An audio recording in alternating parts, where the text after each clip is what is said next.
समय सार ग्रंथादिराज के ऊपर यहाँ शाश्वत तीर्थधाम सम्मेद शिखर जी में गोष्ठी का आयोजन चल रहा है और प्रवर्तमान इस गोष्ठी में मेरा विषय है ज्ञानी और अज्ञानी। शब्द बहुत सरल है। यहाँ कौन ऐसा होगा जो ज्ञानी और अज्ञानी की बात नहीं जानता होगा। यहीं की क्या बात करें, यहाँ से बाहर निकल कर के भी किसी से बात करो तो कोई भी व्यक्ति फटाफट बता देता है कौन ज्ञानी है और कौन अज्ञानी है। कितना सरल सा विषय है। कौन ज्ञानी? जो पढ़ा लिखा हो ज्ञानी, एमए है, पीएचडी है, इंजीनियर है, डॉक्टर है, वकील है, सब ज्ञानी ही तो हैं। और जो बिना पढ़े लिखे हैं वो अज्ञानी है। लेकिन भाई ऐसा नहीं है। अच्छे अच्छे पढ़े लिखे व्यक्ति, हिंदी इंग्लिश भाषाओं के जानकार व्यक्ति जब दक्षिण भारत में जाते हैं तो वहाँ की भाषाएं बोलते हुए लोगों के सामने अपने आप को अज्ञानी महसूस करते हैं। कौन ज्ञानी है, कौन अज्ञानी है?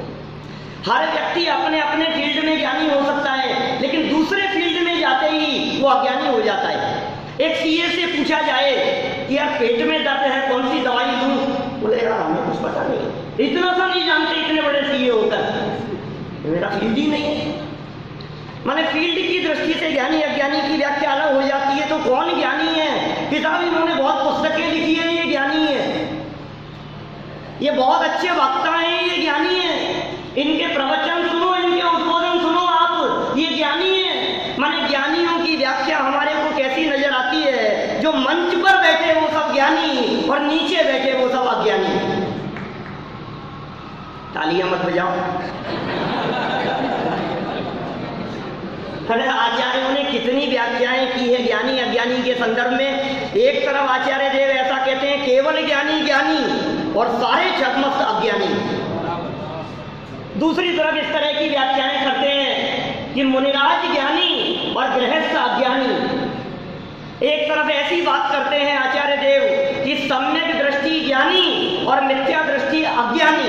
आत्मज्ञान ही ज्ञान है और शेष सभी अज्ञान। और इतना ही नहीं, आचार्य ने तो यहाँ तक बढ़ चढ़ करके बात कही है कि जिसमें ज्ञान मात्र है वो जीव मात्र ज्ञानी और पुद्गल आदि सब अज्ञानी। कौन से ज्ञानी अज्ञानी की बात करूं मैं? विषय तो इतना विस्तार से है, लेकिन भाई ये समय सार ग्रंथ है। प्रारंभ से ही अपने प्रवचनों में मैं यहाँ ये बात कहता आ रहा हूँ कि आचार्य कुंद स्वामी जो बात कहते हैं ये सुनी सुनाई बात नहीं कहते। कुंदाचार्य की बातों में कुछ अलग बात होती है, ये अनुभव की बात कह करके बताते हैं। क्या कह रहे हैं? ज्ञानी अज्ञानी की परिभाषा, गाथा नंबर 19 अज्ञानी की परिभाषा दी, ज्ञानी की परिभाषा दी गाथा नंबर 75। 19 नंबर की गाथा को उठा करके देखा कि अज्ञानी की परिभाषा में कुंदाचार्य देव क्या बात कहते हैं। जब गाथा को उठा करके देखते हैं तो वे ज्ञान की चर्चा ही नहीं करते हैं। ज्ञान है या नहीं है, कितना ज्ञान है, कम ज्ञान है, अपने को जानता है, पर को जानता है, ज्ञान की बात ही नहीं करते हैं। वे ज्ञानी की परिभाषा और अज्ञानी की परिभाषा ज्ञान गुण के आधार पर नहीं, श्रद्धा गुण के आधार पर करते हैं। ये है कुंदाचार्य।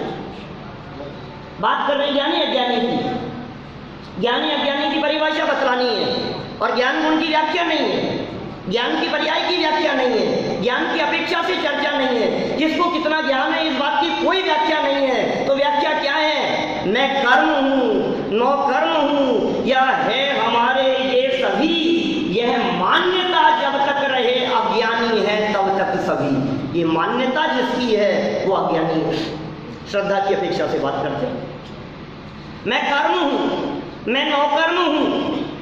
कर्म माने द्रव्य कर्म और भाव कर्म और नौकर्म माने सारे संयोग। और व्याख्याकारों ने ऐसी व्याख्या की कि कर्म शब्द में घातिया कर्म लेना, घातिया कर्मों का उदय लेना और नौकर्म में आघातिया का उदय लेना।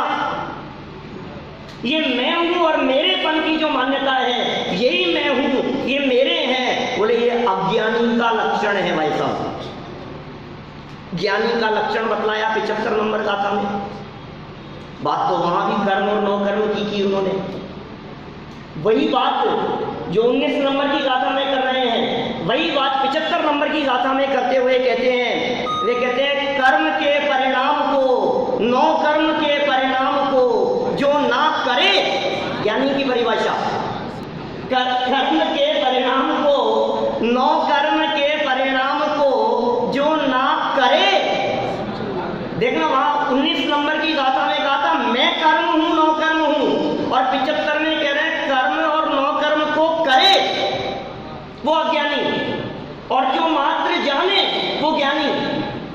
बात तो एक जैसी ही है, लेकिन वहां एकत्व और ममत्व बुद्धि की अपेक्षा से चर्चा की 19वीं गाथा में, 75वीं गाथा में कर्तृत्व की अपेक्षा से व्याख्या कर रहे हैं। और दोनों गाथाओं को जब देखते हैं तो मान्यता की अपेक्षा से बात कही है।